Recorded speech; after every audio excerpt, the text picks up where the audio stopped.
하나님 말씀 보겠습니다. 하나님 말씀 이사야서 43장 18절에서 19절 말씀입니다.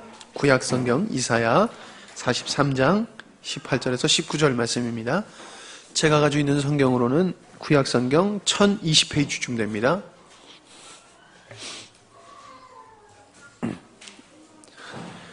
이사야서 43장 18절에서 19절 말씀입니다. 제가 읽도록 하겠습니다.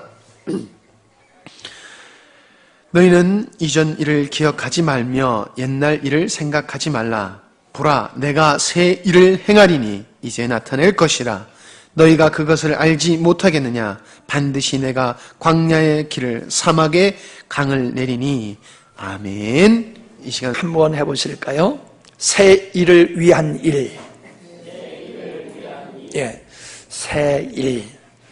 오늘 말씀해 보면은 하나님께서 새 일을 행하시겠다 하셨는데, 주님의 새 일을 행하시는 것은 우리가 또한 어떠한 위치에 있어야 됩니다. 다시 말씀드리면은 하나님의 새 일을 하시는데 우리가 헌 생활을 하고 있으면 안 돼요. 묵은 생활, 과거 생활, 어떤 잘못된 생활에 우리가 계속 머물러 있으면 주님이 우리에게 새 일을 이루실 수가 없습니다. 새 역사는 새 일 속에서 새 역사가 이루어지고 아름다운 열매가 맺어지는 거지요. 주님은 분명히 우리를 향하신 새 일을 계획하시고 역사하실 텐데, 그 일이 우리의 삶 속에서 성취되기 위해서는 우리가 정리하지 아니하면 안 될 일들이 분명히 있을 것이다 라고 생각합니다. 자주 말씀드리는 얘기들입니다. 우리가 연말에 그냥 연말이 되니까 새해를 맞이하니까는 많은 사람들이 여러 가지 이름으로 모여서 연말을 보냅니다. 근데 사실 그 연말을 보낼 때에 우리가 보다 더 가치 있게 연말을 보내는 것은, 그리고 오늘 마지막 예배를, 올해의 마지막 예배를 드리는 것은 어떻게 하면 좋겠냐 하면은 성찰이라는 생각을 합니다. 어떤 사업을 했으면, 어떤 행사를 했으면 반드시 평가가 있어야 됩니다. 어떤 기업을 했어도 어떤 기업의 성과를 평가를 해야 됩니다. 그래야지 잘못된 거, 부족했던 것들을 발견하게 되고 또 그것을 만회하면서 새 역사를 이루어갈 수가 있지요. 잘못된 요소를 가지고 기업을 하면은 아무리 열심히 일해도 그 기업이 성장할 수가 없습니다. 잘못된 요소를 우리의 마음속에 생활 습관적으로 가지고 있으면서 생활해가지고서는 절대로 우리의 삶의 수준이 향상될 수가 없습니다. 실패가 반복될 수밖에 없는 것이지요. 그래서 저는 오늘 우리가 여러 가지가 많이 있겠지만은 그것을 몇 가지로 정리해서 우리의 한 해를 좀 돌아보는 시간을 가졌으면 해서 말씀을 준비했습니다. 첫째는 본질을 놓치고 비본질에 묶여서 살지 않았나 하는 것을 우리 한번 돌아보자 하는 것입니다. 다시 말씀드리면 수단은 목적이 될 수가 없습니다. 목적을 이루기 위해서 수단이 필요한 것이지요. 근데 수단을 목적으로 삼는 삶은 비본질을 목적으로 가지고 사는 잘못된 삶을 살고 있다라고 하는 것입니다. 제가 올해 참 많은 사랑하는 주변의 사람들을 천국으로 떠내보내고 이별하는 시간들을 가졌습니다. 근데 그 순간들을 서서 보면요, 이 세상을 떠나는 순간에 필요한 것은 아무것도 없더라고요. 소중한 것이 아무것도 없어요.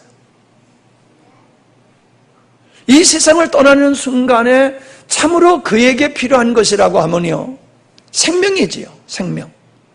근데 그 생명에 다했습니다. 그래서 떠나야 되는 겁니다. 그 생명을 유지할 수 있는 것은 우리가 소중하게 여기는 것들이 아닙니다. 물질도, 권세도, 명예도, 그 어떤 것도 내가 소중하게 여기고 귀하게 여기고 보람되게 여겼던 것들이 나의 생명을 한 시간이라도 연장할 수 있는 것이 못 되더라 하는 것입니다. 다시 말씀드리면은 지금 내가 건강하게 살고 있으면서 중요하다고 여기는 것들은 정말 중요한 게 아니더라는 거예요. 인생을 마지막 마무리하는 그 순간에, 그리고 이 세상을 떠나신 분을 바라봤을 때에 우리는 그분이 돈을 얼마나 벌었나 그거 보지 않습니다. 그분이 어떤 지위에 지위에서 생활했나 그거 보지 않습니다. 여러분, 돈 많이 벌어서 사회적인 그 지도자의 길에 올라서 그런 다른 사람들의 주목을 받는 화려한 삶을 살았다 할지라도 그것을 가지고 그 사람의 삶을 평가하지 않습니다. 진짜 평가는요, 공부를 해서 실력을 가지고 무엇을 위해서 살았는가, 좋은 위치에 좋은 지위에 올랐다라고 하면 그 지위에서 얼마나 주변의 사람들에게, 이 나라와 민족에게, 힘없고 연약한 존재들에게 얼마나 도움을 주는 삶을 살았느냐, 그 삶의 가치를 보고서 그 사람을 평가하게 되었습니다. 우리 주님은 이 세상을 마지막 떠나실 때 하신 말씀이 다 이루었다라는 말씀을 하셨습니다. 다 이루었다. 여러분, 우리가 인생을 사는 데 있어서요, 내가 그냥 존재하는 게 목적이 되면 안 됩니다. 존재하는 게 목적이 되면 안 돼요. 목적을 위해서 내가 존재해야 되는 겁니다. 목적을 위해서 내가 존재해야 되는 거예요. 대부분의 사람들은 그렇지를 않는 것 같아요.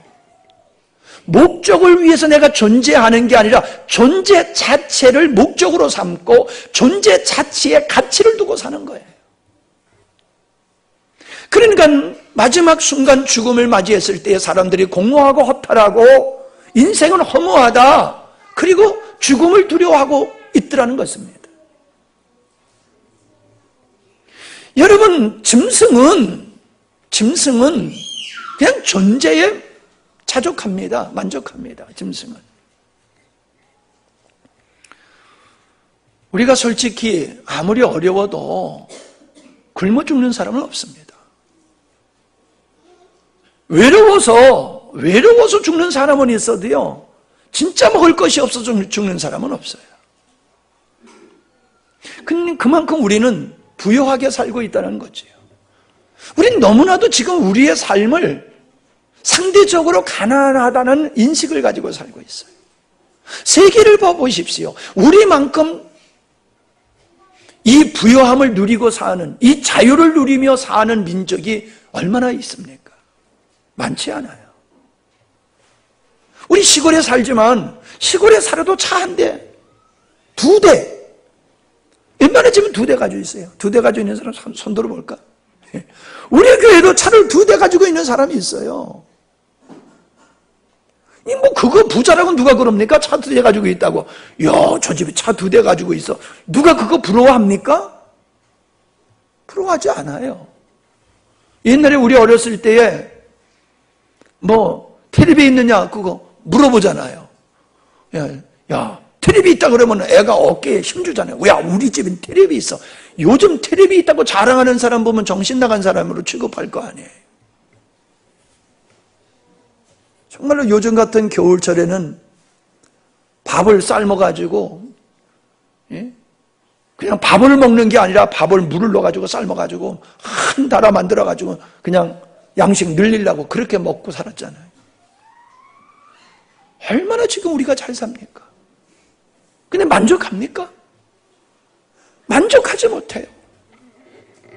정말 우리 얼마나 좋은 주택에서 따뜻히 삽니까? 얼마나 좋은 옷을 입고 삽니까? 정말로 우리는 풍요를 누리고 있어요. 뭐 나라가 어떻다고 하더라도 지금 우리는 너무나도 풍요로움을 누리고 있어요. 근데 우리는 만족하지 못해요. 왜요? 환경, 수단을 목적으로 삼으니까는, 환경과 수단을 목적으로 삼으니까는요, 만족이 없는 거예요. 내게 건강이 있고, 내게 지식이 있고, 내게 좋은 직장이 있고, 나에게 남들이 갖지 못한 것이 있다라고 하면 그것을 가지고서 하나님이 나에게 그런 은혜를 베푸신 하나님의 뜻을 따라 살아야 되고, 나라가 나에게 이 베풀어준 이 귀한 것들을 누리고서 정말 나라와 또 민족을 위해서, 우리 후손들을 위해서 내가 어떻게 살아야 될까? 그런 것들이 우리의 목적이 되어야 되고 삶의 본질이 되어야 되는데 그냥 누리는 데에 그냥 머물러 있는 거예요. 잘 먹고 잘 살고 그냥 존재하는 자체를 즐기고 거기에 머물러 있더라라고 하는 겁니다. 분명 하나님은 우리를 지으시고 우리를 하나님의 자녀로 삼으신 데는 목적이 있다는 거지요. 나를 지으시고 나를 구원하신 하나님의 목적과 상관없이 사는 것은 수단을, 비본질을 본질로 여기고 사는 인생입니다. 아무리 사회적으로 출세하고 부귀영화 호강을 누려도 그거는 잘못된 인생입니다. 우리가 생각의 차원을 바꿔보면요, 우리는 월급을 받는다라고 하면 일한 대가를 받는다고 생각할 수 있지요. 근데 바꿔서 생각하면 어떻게 볼 수 있습니까? 일한 대가로 월급을 준다고 하는 걸 반대로 생각하면 어떤 것입니까? 다음 달 일 잘해라고. 일 잘해라고 월급 준다고 그렇게 생각을 바꿔서 하면은 그게 또 가능하잖아요. 우리가 일 잘하라고 회사에서 나에게 월급을 준다고 하면은 고마운 마음이 들 겁니다. 그리고 자기 일을 열심히 더 할 겁니다. 이렇게 일 잘하라고 월급을 줬으니. 마찬가지입니다.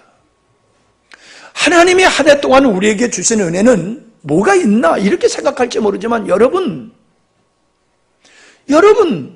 지금 여러분이 이 자리에 앉아 계신 자체가 귀한 겁니다. 이게 은혜입니다.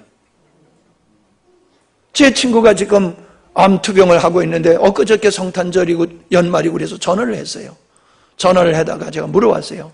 좀 뭐 잘 먹냐 하니까 먹긴 물도 겨우 먹어 그러더라고요. 여러분 지금도 우리 주변에는 물 한 모금을 제대로 먹지 못하는 사람이 있습니다. 없어서가 아니에요. 건강하지 못해서 물 한 모금을 못 먹는 사람이 있어요. 여러분 물 한 잔 마시면서 얼마나 여러분 감사한 마음으로 사십니까? 나에게 이런 은혜를, 내가 이런 은혜를 입고 내가 정말로 나에게 은혜를 베푸르신 부모님과 나라와 하나님 앞에서 나에게 주어진 사명을 감당하며 살고 있는가를 우리가 한번 돌아볼 필요가 있다는 것입니다. 하나님은 아담을 만드시고 정복하고 다스리며 살라고 그랬습니다. 청지기로 임명하셨어요. 근데 최초의 인간 아담은 하나님께서 부여한 그 청지의 그 사명을 망각함으로 말미암아 그는 타락하고 인생을 실패하게 되었다는 사실입니다. 흔한 말로 일하기 위해서 먹냐, 먹기 위해서 일하냐 이런 질문을 하지요. 여러분 이 두 질문이 다 잘못된 질문입니다. 우리는 먹기 위해서 일하는 것도 아니고 일하기 위해서 먹는 게 아니에요. 그렇다고 하면 존재를 목적으로 삼고 사는 거지요. 우리는 하나님이 나를 지으시고 나를 구원하신 그 하나님의 거룩한 뜻을 위해서 살기 위하여 우린 열심히 먹어야 됩니다. 열심히 건강을 챙겨야 됩니다. 왜 아멘을 안 하세요? 뒷감당 못할까 봐 그러셔? 건강해야죠. 근데 사람이 건강해가지고 이상한 짓을 해요. 돈 벌어야지요. 돈 있다고 이상한 짓을 해요. 이건 잘못된 인생 사는 거예요. 권세가 있습니까? 그러면 그 권세를 가지고 좋은 사회를 만들어 가야지요. 좋은 나라를 만들어 가야지요. 두 번째는 우리가 요행을 바라고 살아지 않았나 하는 생각을 갖습니다. 요행. 제가 자주 하는 말이지만 사기를 당하는 사람은 그 마음속에 사기성이 있기 때문에 사기를 당한다고 생각을 합니다. 요행의 심리는 다 있어요. 그러나 이 요행의 심리는 아주 게으른 마음의 모습입니다. 심지하고 거두려고 하는 것은 그런 걸 갖다 무슨 심보라고 합니까? 도둑님의 심보라고 그러지요. 도둑님의 심보를 가지고 살아요. 심지 아니하고 거두려고 하는 것. 공짜 심리예요. 하나님은 인간이 결코 공짜로 무언가, 공짜로 어떤 것을 갖다가 얻게 하시지 않았습니다. 하나님은 분명히 인간으로 하여금 땀 흘리며 수고한 대가를 가지고 살게 인간을 지으시고 모든 원리를 그렇게 조성하셨지, 힘들지 않게 땀 흘리지 아니하고 불안당, 땀 흘리지 아니하고 인생을 살게 지으시지 않았어요. 왜 사우나 가서 억지로 땀을 뺍니까? 일 열심히 하면은 땀 빼면 사우나 가서 안 해도 돼요. 근데 이제 땀 빼야 될 시간에는 땀 안 빼고 돈 들여서 땀을 빼는 거, 이게 참 잘못된 모습이 아니겠습니까? 사람들이 수고하지 아니하고 공돈을 얻게 되면은 무슨 생각부터 합니까? 야, 오늘 공돈 생기는데 먹으러 가자. 그죠? 공돈 생기면 먹을 생각부터 합니다. 야, 한잔 하자. 오늘 공돈 생겨서 내가 쏠게. 사람이 수고하지 아니하고 얻는 거는요, 소중하게 여기질 않아요. 그래서 흡히 쓰게 되어지고, 그래서 금방 상실합니다. 근데요, 돈을 잘 써야지 좋지요. 돈을 잘못 쓰면요, 손해를 봐요. 건강에 손해를 봐요. 돈을 잘 쓰면 유익하지만 돈을 잘못 쓰면은 그 잘못 쓴 것 때문에 건강에 문제가 생기고 가정에 문제가 생기고 문제가 생기는 거예요.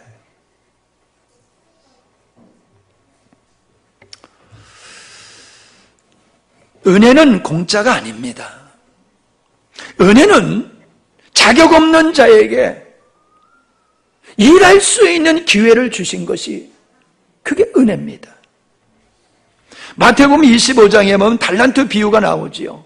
그 달란트 비유에 그 5달란트, 2달란트, 1달란트 받은 사람들은 주인의 은혜를 입은 자예요. 그냥 거저 줬어요. 일할 기회를 줬어요. 충성할 기회를 줬어요. 헌신할 기회를 줬어요.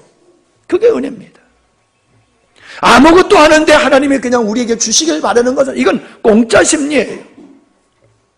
그건 성경적이지 않습니다. 주님이 우리에게 직장에서 열심히 일할 수 있는 기회를 주셨어요. 이게 은혜예요. 일할 수 있는 건강을 주셨어요. 이게 은혜예요. 하나님께 헌신할 수 있는 기회를 주셨어요. 예배할 수 있는 기회를 주셨어요. 이게 은혜예요. 하나님이 그걸 통하여서 하나님은 우리에게 귀한 걸 주기를 원하시는 거예요. 제가 요즘 자주 합니다마는, 하나님께서 왜 우리에게 헌신하라고 하십니까? 말씀 한마디로 다 하실 수 있습니다. 천사들을 통해서 하실 수 있습니다. 그런데 왜 하나님은 우리에게 죽도록 충성하라고 말씀하십니까? 죽도록 충성하는 자가 하나님의 은혜를 깨닫고 받게 되어 있기 때문에 그렇습니다. 우리 좀 지적해서 좀 그렇습니다만, 우리 유진만 집사님은 맨날 깽깽이야. 그 요즘은 깽깽거리질 않아. 깽깽이라고 해서 그 뭐 이상한 소리가 아니고, 아프다고, 늘 다리가 아프다고 그랬어요. 요즘은 다리 아프다는 소리를 안 해요. 다리 아프다고 기도하려고 그러질 않아요. 여러분, 하나님은 우리에게 기회를 주세요. 일할 기회, 열심히 일할 기회를 주시고요. 건강을 주시고요. 헌신할 수 있는 기회를 주세요. 그때 우리가 착하고 충성된 종으로 살아가게 되어지면요, 땀 흘린 대가를 얻게 하세요. 쉽지 않은 데서 뭘 거둘 수 있겠습니까? 우리가 인생을 살아가면서 땀을 흘려야 귀한 걸 얻을 수 있는 거예요. 신령한 것을 위해서 수고할 때 신령한 것을 얻을 수 있어요. 여러분, 우리 그리스도인들은 절대로 요행의 심리를 가지고 살면 안 됩니다. 요행의 심리는 도둑님의 심부레니까. 얼마나 땀 흘리셨습니까, 여러분? 여러분이 얻고 싶은 것, 이루고 싶은 것을 위해서 여러분들이 얼마나 땀을 흘리셨는지, 육신의 것이나 신령한 것이나 마찬가지입니다. 우리가 칭찬하면은 칭찬을 받게 됩니다. 다른 사람을 용서하면 내가 용서를 받게 됩니다. 내가 누군가에 베풀어야지 또 그 사람이 내게 베풉니다. 땀을 흘려야 우리는 얻을 것이 있다는 겁니다. 주님은 우리에게 이렇게 말씀하셨습니다. 궁휼히 여기는 자가 궁휼함을 받게 될 것이다. 궁휼히 여기는 자가 궁휼함을 받게 될 것이라는 거예요. 올 초에 1월달 첫 주에 설교를 제가 주님의 마음, 그래서 우리 주님의 마음은 하나님을 향해서 순종하는 마음, 겸손한 마음이셨다. 그런데 인간을 향해서는 궁휼히 여기는 마음, 우리 주님의 마음이, 그리고 궁휼히 여기는 마음뿐만 아니라 정죄하지 않는 마음이다. 그게 주님이 우리를 향한 마음이다 그랬습니다. 정죄하지 않는 마음, 궁휼히 여기는 마음. 내가 누군가를 궁휼히 여길 때 그 사람이 또 나의 부족함을 보고 궁휼히 여기며 품어준다는 거예요. 이 땅에 완벽한 사람이 어디 있습니까? 우리 자신을 봐도 얼마나 부족한 게 많이 보입니까? 근데 사람들은 내 꼬라지는 몰라요. 남의 허물만 보여, 남의 연약함만 보여요. 그러니까 지옥이 되는 거지요. 세 번째로는 상처와 실패에서 벗어나야 된다라고 하는 겁니다. 여러분, 인생은 살아있다는 자체가 고난을 겪는다는 거예요. 여러분, 이 세상에서 고난 없이 살 수 있을 것 같습니까? 착각하지 마세요. 절대로 인생은요, 살아있는 존재, 살아있는 그 순간 인간은 고통 없이 살 수가 없습니다. 나는 문제가 없는데 내 사랑하는 사람이 문제가 있으면 그 사람의 고통이 나에게 고통으로 와요. 아무리 내가 승리하는 삶을 살아도 내가 사랑하는 주변의 사람이 실패하면 그 실패의 고통을 우리가 함께 나누게 되어 있어요. 인생은 살아가면서 우리는 상처를 입게 되더란 말입니다. 트라우마라고 하는 말이 있지요. 그 말은 무슨 말입니까?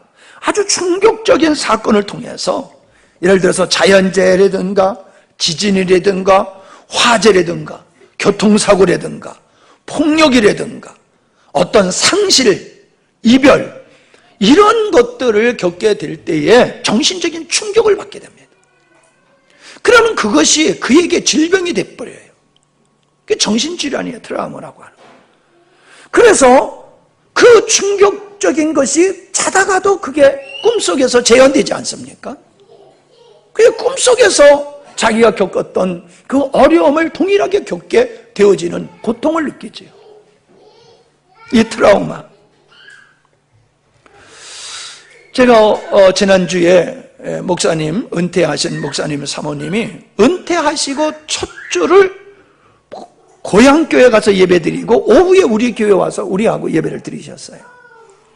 그리고 이제 저녁에 가서 식사를 하시는데 그 사모님이, 그분은 딸만 3분인데 그 둘째 딸의 그 큰 딸이 그렇게 총명하고 아주 참 이 목사님 사모님에게 기쁨을 줬던 그런 딸이더라고요. 근데 얘가 좀 머리가 안 좋다고 그래가지고 병원에 갔다가 그냥 병원에서 그냥 죽었어요. 애가 좀 이상해서 계속 의사를 좀 불러와라, 의사를 계속 불러와라 그랬는데도 의사를 안 불러온 거예요.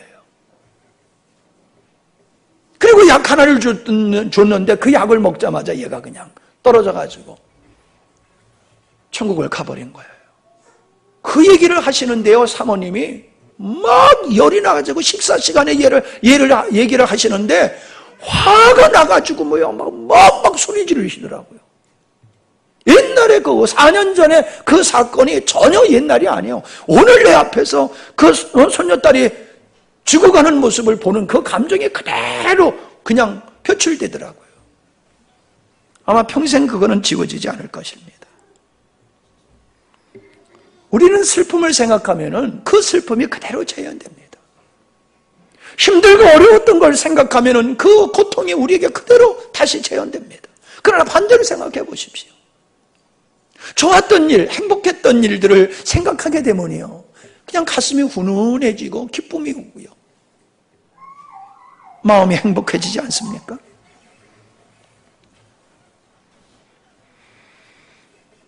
우리의 삶을 무기력하게 만드는 것은 환경이 아닙니다. 우리의 삶을 포기하게 만드는 것은 사건이 아닙니다. 그것을 바라보는 우리의 마음입니다. 상처에 매이고 실패에 매여버리게 되어지면은 그 사람은 아무것도 할 수가 없습니다. 사건이 그를 그렇게 무능력하게 하고 사건이 그를 갖다가 묶어버리는 게 아닙니다. 거기에 묶여있는 내 마음을 빼앗겨버렸기 때문에 살아갈 힘을 얻지를 못한다라고 하는 겁니다.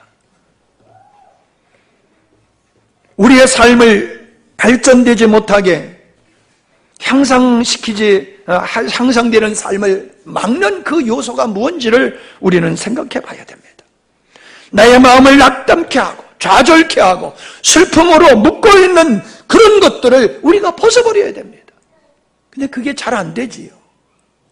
그러기 때문에 하나님의 은혜가 필요한 겁니다. 그러기 때문에 하나님의 은혜로 패배로부터 벗어나야 되고 상처로부터 우리가 벗어나서 우리는 내일을 향하여 새 역사를 향하여 나가야 될 줄 믿습니다. 마음은 생각의 조종을 받게 되어 있습니다. 우리 마음이 기쁘냐 슬프냐, 이건 어떤 생각을 가지고 있느냐에 달려 있는 겁니다. 마음의 감정은 생각의 결과입니다.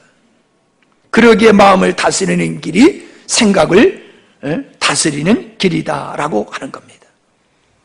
우리가 파일을 정리하면은 컴퓨터가 잘 돌아갑니다. 안 돌아가요. 자꾸 먹통이 돼요. 그러면 어떻게 합니까? 포맷을 시켜버리죠. 싹 지워버리고 새로운 프로그램을 갑니다. 사람이 변화는 의식의 변화를 통해서 삶의 변화가 일어나는 겁니다. 생각의 변화를 통하여 그 삶이 새로워지는 것입니다. 이해하기 쉬운 표현으로 한다라고 하면 여러분의 삶 속에서 겪었던 실패와 상처라는 사건을 긍정적으로 보시기 바랍니다. 좋게 보시기 바랍니다. 그래야지 여러분은 자유할 수 있을 것입니다.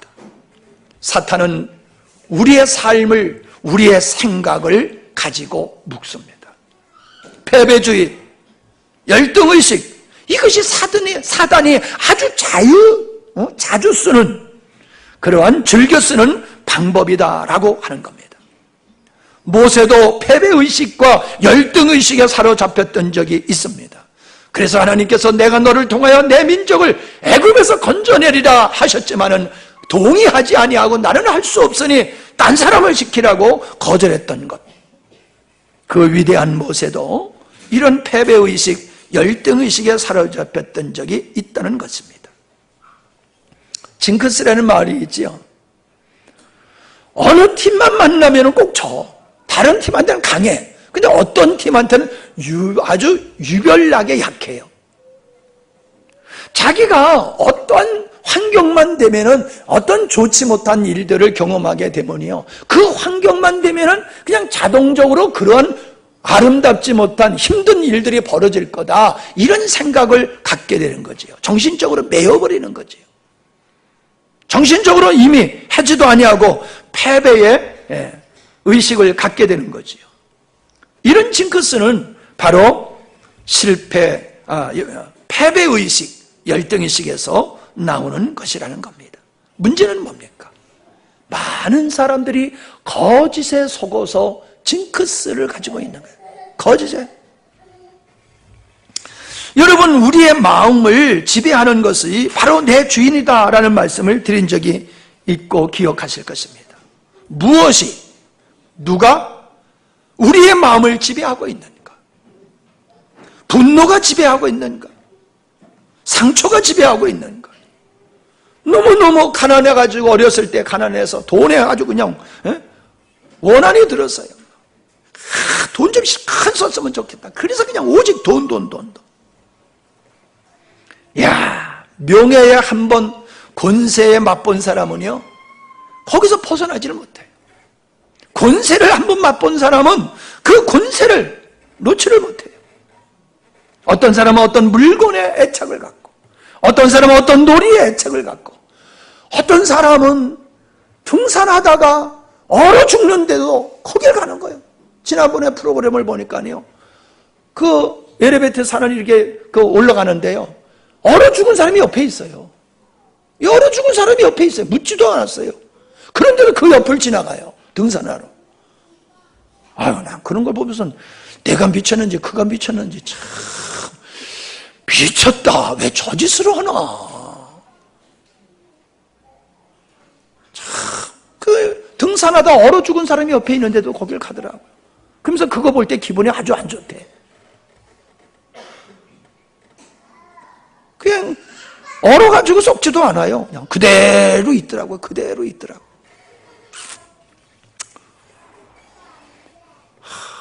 사람들은 기네스북에 오르는 것을 좋아해요. 그래서 기네스북에 오르기 위해서 희한한 일들도 많이 하지 않습니까? 어떤 이론이, 어떤 지식이, 어떤 사상이, 어떤 종교가 내 생각을 사로잡고 있으면 그 사람은 그것에 의해서 살아가는 거예요. 근데 내가 가진 지식이 잘못된 지식이야. 내가 가지고 있는 사상이 잘못된 사상이야. 그러면 그 사람은 거짓에 속어서 사는 거예요. 평생을 거짓에 의해서.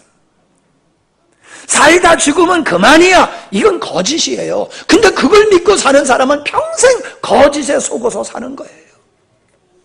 오아시스 바라보고 열심히 뛰어가는 사람하고 똑같은 거예요. 종국은 멸망에 빠질 수밖에 없을 것입니다. 하나님의 내 마음을 지배하고 계시는가? 마귀가 세상 거를 가지고 내 마음을 지배하고 있는가? 그거에 따라서 우리의 주인은 달라지는 거예요. 내가 하나님의 영향을 받으면 하나님이 내 인생의 주인이 되셔. 마귀가 나를 지배하게 되면 마귀가 내 인생의 주인이 돼. 그래서 내 주인에 의해서 우리 인생이 결정되어지는 겁니다. 잘 아는 로마서 12장에 보면은 이 세대를 본받지 말아라. 왜요? 이 세대는 거짓된 것이기 때문에 그렇습니다. 올바른 게 아니에요. 아무리 많은 사람이 따라가고 지지한다 할지라도 이 세상은 영원한 것이 참된 진리가 아니에요. 그러므로 오직 마음을 새롭게 하라. 왜요? 우리 마음에 세상 것에 오염됐단 말이에요. 믿지 않는 부모 때문에, 믿지 않는 가족 때문에, 믿지 않는 친구 때문에, 믿지 않는 주변의 사람들 때문에 영향을 받아서 거짓된 것에 미혹되어 살고 있어요. 그래서 네 마음에 미혹된 것을 갖다가 정리하라 이 말입니다. 깨끗이 하라. 네가 잘못된 사상에 물들어 있다라고 하면, 네가 잘못된 가치관에 사로잡혔다라고 하면 너는 인생을 망하는 거야. 실패하는 거야. 우리의 생각을, 바른 생각을 갖지 아니하면 내일이 우리에게 밝은 그런 미래가 될 수가 없는 겁니다. 하나님의 선하시고 기뻐하시고 온전한 뜻이 무엇인지 분별하라. 여러분이 인생에 사는 목적이 하나님이 원하시는, 하나님이 기뻐하시는, 하나님이 보실 때 선한 것입니까? 우리는 분명코 이것을 분명히 해야 될 줄 압니다. 네 번째는 안주하는 태도에서 벗어나야 된다는 겁니다. 사람은 편안한 게 좋아요. 요즘은요, 새신 신어서 그렇게 크게 불편하지 않지요. 요즘은 기술이 좋고 제품이 좋아서. 근데 우리 어렸을 적에 새신 살면은 어디가 까져요?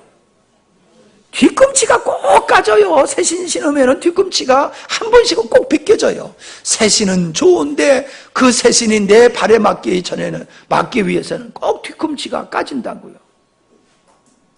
그래서요, 새 옷을 싫어하고 새 신을 싫어해요. 그럼 평생 새 신 못 신고 새 옷 못 입는 거지요, 뭐. 사람이 발전된 삶을 살라고 하면요, 고통이 와요. 왜? 익숙한 데에서 새로운 삶을 살려고 그러면 익숙지 않은 그 삶을 살아야 되거든요. 그러니까 익숙지 않는 삶 자체가 불편해요. 새 옷을 입는 것 같이 불편하고 힘들어요. 그러니까 사람들이 새로운 생활을 시도를 안 해요. 불편하니까. 뭐 이래도 지금까지 살았는데 뭐 꼭 그렇게 해야지 돼? 미안합니다. 사모님 보고, 야, 우리 여기 옷장 있는데 여기다가 난로 좀 놓자. 여기 난로 놓으면 좋겠다. 아무리 그래도요, 허락을 안 해요. 윤호가 있어야지 할 텐데, 안 해요. 허락을 안 해요. 그런데 목사님 옆에 어떤 목사님의 집에 갔더니 벽난로를 해놨는데 내가 봤을 때는 엉성한데 진짜 뜨뜻하더라고. 그걸 보자마자, 목사님, 우리도 하지요. 그때서야 하지, 그때서야. 그래서요, 엊그저께 난로 하나 만들어가지고 사택에다 딱 지금 해놨더니요, 화장실 문, 방문, 2층 문, 그냥 문 다 열어놓고 살아, 지금 내가 그냥. 비록 어저께 시작한 거지만요.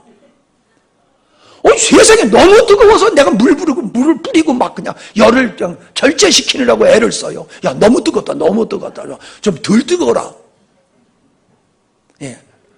기술이 자꾸 향상이 됩니다, 제 기술이. 먼저 뿌리는 그 실패를 한 게 그 진짜 실패가 아니에요. 한번 궁금하시면 가서 한번 보세요. 나무도 얼마 안 들어요. 나무도 얼마 안 들었는데 불이 얼마나 화력이 좋은지. 그래서 그냥 이렇게 칠을 해놨더니 그게 타는 냄새가 나가지고 아주 그냥 골치가 아파 죽겠어 지금. 근데 그냥 우리 옛날 가면은 이제 그냥 확 떼가지고 그거 확 해놓으면 이제 진짜 좋겠어요. 나무도 얼마 안 들어요. 화력이 얼마나 좋은지 몰라요. 여러분, 우리는요, 새로운 일은 두려워요. 잘못되면 어떨까? 손해보면 어떻게 할까? 미래가 새로운 역사를 하려고 하면 사람이 두려워서 시도를 안 해요. 뭐 이래도 괜찮은데 뭐. 이거 없이도 사는데 자꾸 목사님 그걸 또 만들려고 합니까? 여러분들은 그러죠. 목사님 저 만드는 거 좋아하죠. 또 저 만드신다. 그렇게 생각하지요. 그것도 있어요. 그러나 여러 가지가 복합적이에요. 제가 그런 걸 만드는 이유는. 여기가 좋사옵니다. 이대로가 좋사옵니다. 상황에 만족해요, 사람들이. 환경에 안주하는 거예요. 학생이 성적에 만족해버리면 실력이 올라가지 않아요. 기업하는 사람이 그 성과에 대해서 만족해버리면 회사가 발전하지 않아요. 아무렴 어떻습니까? 내가 알 바 아닙니다. 이거 나만 편안하면 좋습니다. 손해만 보지 아니하면 어떻게든지 좋습니다. 알아서 하세요. 이건 너무나도 무책임한 자세입니다. 자기에게 책임만 돌아오지 않는다고 하면은 상관하지 않는다, 모르쇠 한다는 것은 그건 건강한 생각이 아닙니다. 안주하는 마음은 회피하는, 책임을 회피하는 마음에서 비롯된다라고 하는 겁니다.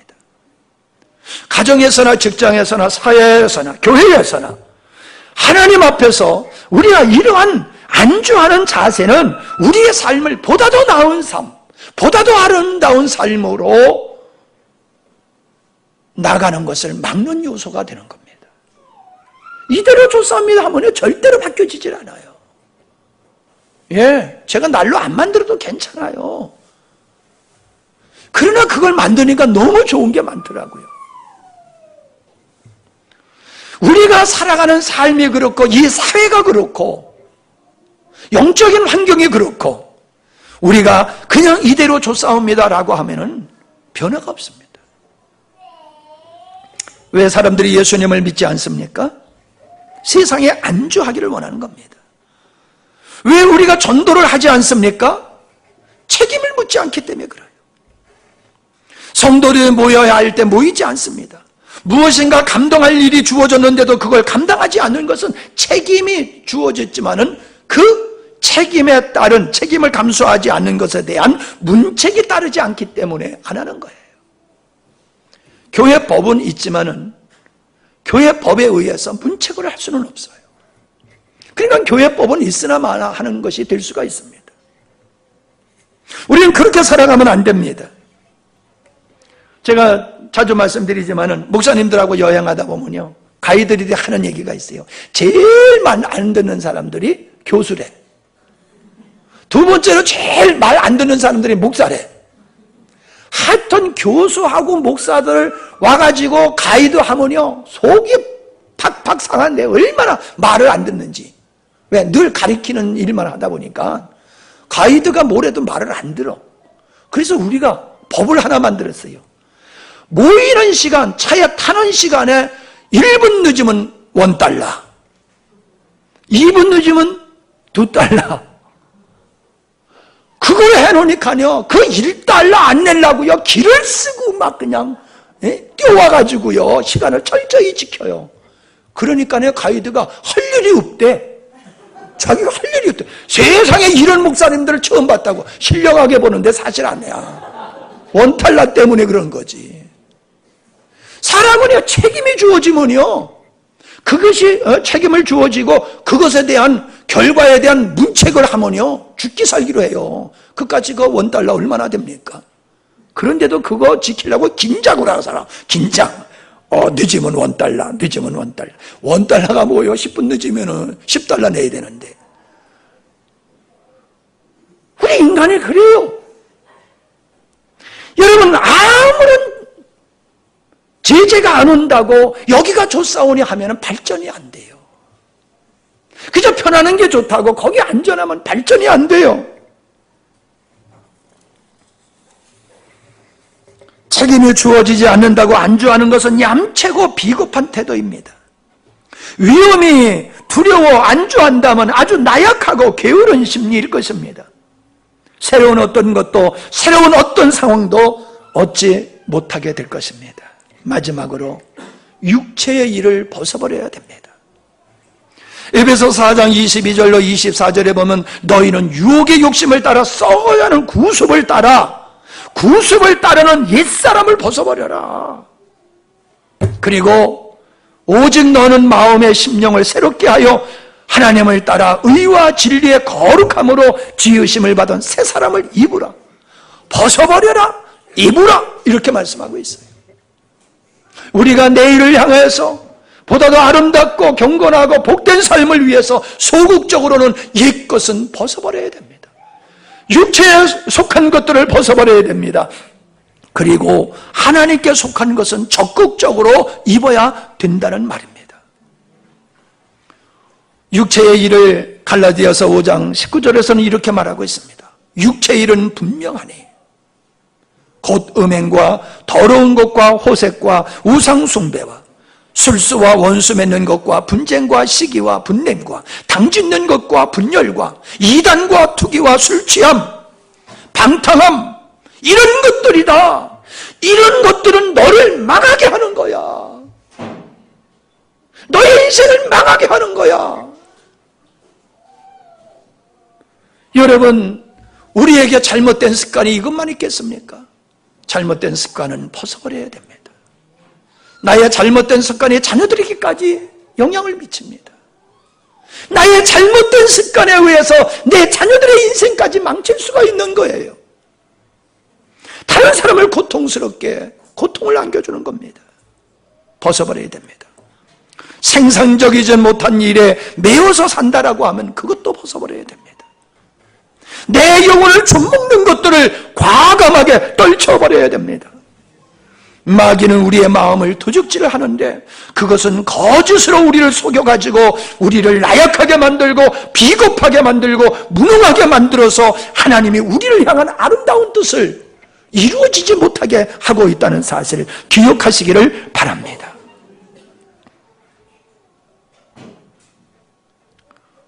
우리의 생각이 사회적인 정서나 정통이나 유전에 근거한 생각을 갖고 살면은 그것은 마귀에게 속는 겁니다. 세상 사람들은 그렇게 살아갑니다. 그러나 하나님의 나라의 원리를 가지고 살아가는 하나님의 백성들은 하나님의 말씀이 기준입니다. 하나님의 말씀에 근거해서 우리는 생각해야 됩니다. 아, 다른 사람이 이렇게 하니까 우리도 이렇게 해야 된다.